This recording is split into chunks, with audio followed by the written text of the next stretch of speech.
bakunzi bacu turabashuhuje cyane nkuko bisanzwe twabazaniye umutumirwa umuhungu w'iboga umusore mwiza cyane usa na Jay-Z dukeneye comment zanyu namwe mukatubwira ko ariko mwabibonye reka tumuhe umwanya atangire atwibwire. Amazina yanjye nitwa Ndayisenga Jado ariko amazina nkoresha mu buhanzi nitwa Jado. Witwa Jado. Jado, umuziki wawe wawutangiye ryari kugira ngo wumve ko ufite impano yo kuba waririmba byaturutse kuki? Umuziki wanjye nawo tangiye kuva kera nyiri umwana mutoya nyiririmba muri korali ariko nyuma yaho nza kuza kuvamo ariko byo aho namaze kugera kuba mukuru hano tangire gukora umuziki byemewe n'ibihumbi 2014 natangiye gusohora indirimbo ya mbere. Indirimbo ya mbere wahereyeho usohora yari indirimbo ivuga kuki? Yari y'urukundo, yari ubuzima bundi busanzwe? Kuko nari mvuye muri korali nabanje guhimba indirimbo ihimbaza Imana ya gospel. Nyuma yaho rero nza kuririmba indirimbo z'urukundo. Ariko zose ndazivanga ntago kuvuga ko naguye ahubwo no kugira mbagezeho message n'ubutumwa n'abantu bose biyumvemo. Jado, kuri iyo ndirimbo wahereyeho dukeneye akapera. Reka tuguhimbaze kukura bikwiriye, reka tugutambire kukura bikwiriye, ukwiriwe gushimwa mw'isi hose, ukwiriwe gushimwa mw'isi hose. Urakoze cyane Jado. Uyu mwanya ndumva ashaka kukubaza impamvu ki waretse gospel ukaza muri sekere, niba ari ukubera ko ariho hari amafaranga watumenera kuri iryo wanga kugira ngo natwe twumve ko twabizamo.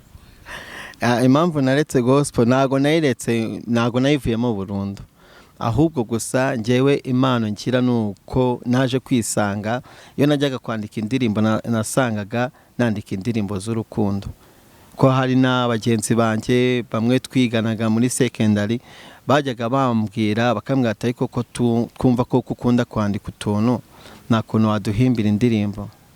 Ndahishe nkajya ngenda nandika ariko nza kwisangamo mu kwandika nandika indirimbo z'urukundo cyane. Ariko ntago naretse gospel ngo nzivemo ngo nuko ngo nkurikiranye ng'amafaranga ngo nta mafaranga bamuhoya, ahubwo gusa hari igihe umuntu aba afite umuhamagaro wundi atazi, ariko na gospel ndacyaziririmba ntago nazivuyemo burundu. None indirimbo waba ufite zose ni zingahe? Izifite amashusho n'izaba waramaze kugeza hanze? Maze kugira indirimbo 5 zose, 4 zifite amashusho, iya gatanu niyo narakorera amashusho ariko nayo amashusho mu minsi mike arasohoka murayibona mu minsi mike. Indirimbo zawe se nk'umuntu wazishaka yazisanga hehe? Yazisanga kuri YouTube, akandikamo hari channel ashaka kwandikamo akandikamo ikosora Jado niyo mazina nkoresha kuri channel yanjye, akaba yazirebaho akaba yanakora subscribe kandi akanameza n'ibitekerezo nkamenya ko akanangira n'inama biba bikenewe byose. Kandi n'ikindi na yawe TV nayo ndakeka ko yuko naho zirageraho muri no minsi zirageraho ndabyizeye badatanya ahubwo bazibone. None se Jado waba ufite manager? Manager nawe ndabona kugeza ubu ngubu ndakikorana, niyo mpamvu akenshi na kenshi nyifite iyo mbogamizi, ariko manager ndamutse mubonye byanshimisha. Sinzi impamvu wenda ndakeka ko ndi mu bantu bafite ubumuga hano mu Rwanda baririmba, sinjya mbasha kumenya eske nakinjira hehe, ariko nk'ubu ngubu nkamwe yawe TV nk'uko iba yaje kundeba ndabashimira cyane ko yuko mubashe kungeraho mukanekereza nk'umuntu waba waratangiye music imbere ariko naratangira kumenyekana, nk'ubwo abantu bazatangira bambone imana nimfasha ubwo nzabona ubushobozi buhagije none ngiye nkora ibintu buri munsi n'abakunzi banjye babibona. Ntugire ikibazo kuva wageze kuri yawe TV ibintu byose biraza kuba byiza, abakunzi bacu baraza kugushyigikira turabizeye. Jado, mu buzima busanzwe uretse umuziki hari ikindi kintu ukora? Mu buzima busanzwe ntago ndavuga ngo ari akazi gafatika cyane nakora, gusa ariko mba ndi mu bintu by'amatelefone nyine no gushakashaka ubuzima, ariko mu minsi iri imbere wenda hari igihe muzabona kuko hari ikimana yakoze. Ko mbona uri umusore mwiza wambaye neza fresheni zose, umuntu usana Jado, urumva ko hari ukuntu. Ni gute wambwira ko nta kintu ukora? Duha amakuru neza abakunzi bacu bamenye ngo umuntu wacu akora iki ngiki. Kuba nsa neza ntabwo ari ukuba yuko ari uko nta kintu naba nakora. Hari igihe mbona nk'ikiraka nkajya nko kurimba nko mu makwe, urumva icyo gihe agafaranga kaje niyo kaba ari gakeya, ariko mbasha kwiyambika nkagaragara neza. Kandi nanone ikindi, hari abantu bamwe namwe imbere bajyaga bareba nk'abantu bafite ubumuga, bakababona ko yuko baba bashaka gusabiriza, yabona kugeza iruhande akabona ko agiye kugusaba. Ariko ngewe nashatse kujya nandukane n'abo ngabo, noneho kumwe batubonaga, hari ifoto bajyaga batubonamo kera, bakaba umuntu wese ufite ubumuga ni umuntu usabiriza. Ariko ngewe nashatse gutandukana n'abo ngabo kugira mbereke ko yuko umuntu wese ufite ubumuga atari ugusabiriza, ahubwo nawe ashobora gukora akamera nk'abandi kandi agatera n'imbere. Murakoze. Jado, umuziki ntago biba byoroshye no ku bantu batabana n'ubumuga, no ku bantu badafite akandi kazi bakuramo amafaranga kugira ngo babyinjizemo.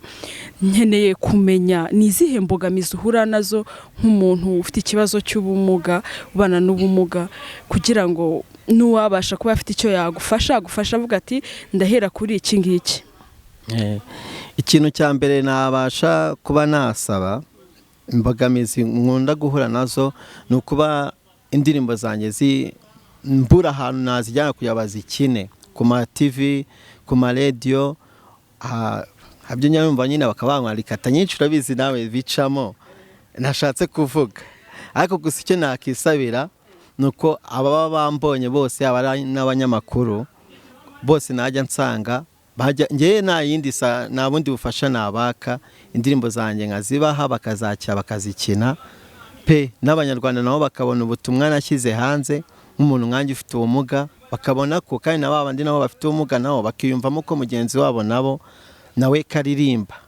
Kuko abenshi na benshi baritinya, bakavuga ese bica hehe, bica mu zihe nzira. Hari n'abansanga benshi bakavuga ese bica mu zihe nzira kugira wowe uririmbe, ugasanga hari abantu benshi bafite impano hano hanze bafite n'ubumuga, bakamwe ese Jado twaca mu zihe nzira. Nawe nkavuga ati ndacyari kugenda gahoro gahoro, ariko igihe runaka hari igihe inyenyeri izaka nanjye ngatera imbere.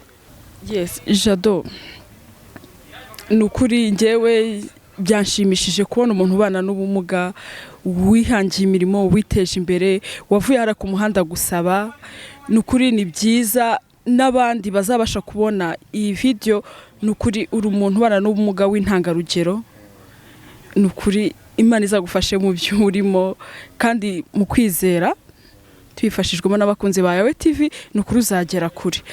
Mfite ikibazo nshaka kubaza, uracyabi iwanyu cyangwa uri Maria? Kandi usubize umbwishe ukuri. Ndakubwiza ukuri, ngewe ndacyari ingaragu, ndacyabana n'ababyeyi banjye, ntabwo ndashaka, mbese muri make mbibabwire, aho ndashaka, ndacyashakisha.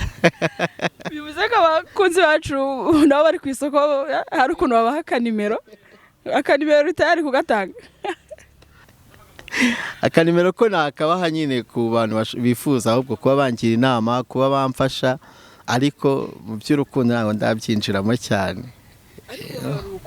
Hari ukuntu umuntu yaza ari mu rukundo n'ubwo bufasha bukaziramo, bikaza nyine ari amata yabyaye amavuta. Ntabwo se uzi ko Okay, ibyo ngibyo byo nta kibazo, naza ameze uko nguko nzamwakira. Nzamwakira. naza ameze uko nzamwakira pe. Twigarukire ku muziki wacu. None Jado, hari ahantu usibye wenda aho watubwiye mu bukwe, hari ahandi urazamuka kuri stage ukaririmba kabisa ukabona abantu bawe baravuze ati musaza ahangaha kabisa uduhaye ibiryoshye? Henshi, ni henshi cyane. Nagiye njya mu bigo by'amashuri henshi hatandukanye, hari n'utubare bagenda banumiramo. Ni henshi pe, ni henshi. Mbese ni ahantu henshi hatandukanye umuntu agenda akora yamamaza ibikorwa bye bya muzika. Ni henshi ngenda mbikorera nk'abantu b'abanzi mu bigo by'abafite ubumuga, mu bigo by'abana b'imfubyi njyayo. Mbese ni ahantu henshi nkunda kujyaho. Ababonye nyine impano yanjye baramamagara nkajyayo. Mu rubyiruko bajya banumira. Ni ahantu henshi nkunze kujya. Ndumva ni byiza cyane. Hari icyo maze kubaka. Jado, watubwira ese kugira ngo ugire ikibazo cy'umugani ko wavutse cyangwa byaje umaze gukura? Murakoze. Byaje maze gukura, narakura cyane ariko nari nyiri mutoya. Byaje nangiye gukuraho nakanagira igisasu. Sorry ariko hamwe n'Imana ubuzima burakomeza. Narabyakiriye. Wowe uri n'umusore mwiza nako wowe ubwo ntabwo uri buncikura aba nimero yawe kabisa. Jado, ubaye umva hari ikintu ufite ku mutima wageza ku bakunzi ba Yawe TV n'abandi, n'ukuri umwanya n'uwawe wisanzure. Mbere na mbere nabanza kuvuga, nabanza nkashimira Yawe TV. Yawe TV ndayishimiye kuko navuga ko yuko ni TV igera ku bantu bose kandi isanga ku bantu bose, ku baturage. Sinakekaga ko yuko mwangeraho pe, singiye kubabeshya. Kandi n'Imana ibaha umugisha mu bikorwa byose mukora, ibateze imbere cyane, mutere imbere, muzamuke. Ikindi nabwira abakunzi banjye, nabwira ngo noneho Jado naje ngiye kuza cyane kandi bifashijwemo na Yawe TV. Ibikorwa byanjye byose mugiye kujya mubibona ku munsi ku wundi, bikurikirana pe, 100%. Icyambayeho bazaba kimenya kandi ndakeka ko yuko ibyiza byose biri imbere. Mugiye kujya mubikurikirana bifashijwemo na Yawe TV. Ikindi banshyigikire kandi bakore subscribe kuri Yawe TV, bajye bareba amakuru buri uko bukeye n'uko bwije.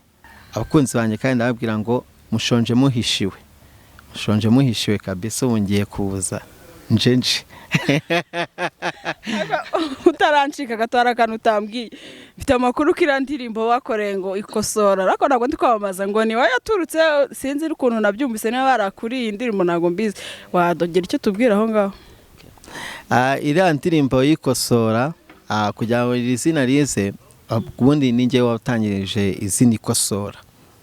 Ikosora bwa mbere ni nanjye wasohoye indirimbo ya mbere yitwa Ikosora. Nyuma yaho nza kumva na Jado aririmbye indi. Ninjye watangijwe Ikosora ku mu producer yitwa Dr. Mash. Ushatse kuvuga ko Jado noneho yagushishuye? Naro nshatse kuvuga ko yanshishuye, ahubwo izina Ikosora n'amazina yanjye barayazi kuva kera abantu bose. Kuko ari warizanye, ahubwo Jado yaragushishuye, byumvikane ko yagushishuye. Wibica ku ruhande Jado yaragushishuye. Ahubwo duhabakuru niwasaga araterera n'indirimbo yose, ahubwo akagera agaterekamo imirongo mikeya. Tubwire neza. Ntago ari yose, nta nubwo navuga ngo yarayiteruye. Gusa we yaririmbye ibyo waririmba hip hop, kandi njyewe ntago ndirimba hip hop, ndirimba afrobeat.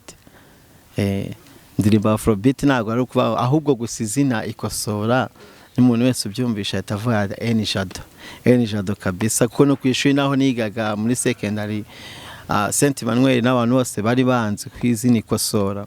Hari abantu benshi batari bazi Jado, ahubwo bari bazi Ikosora. Mu ndirimbo zawe niyo ndirimbo se ukunda? Muri ino minsi indirimbo iri kumfasha cyane yitwa Sagahararo. wayituririmbira abakunzi bacu se bakayimenyaho? nta kibazo. Urukundo ngukunda surwa gahararo, ndashaka kukwereka urukundo ngukunda rutandukanye n'inkundo z'ubu.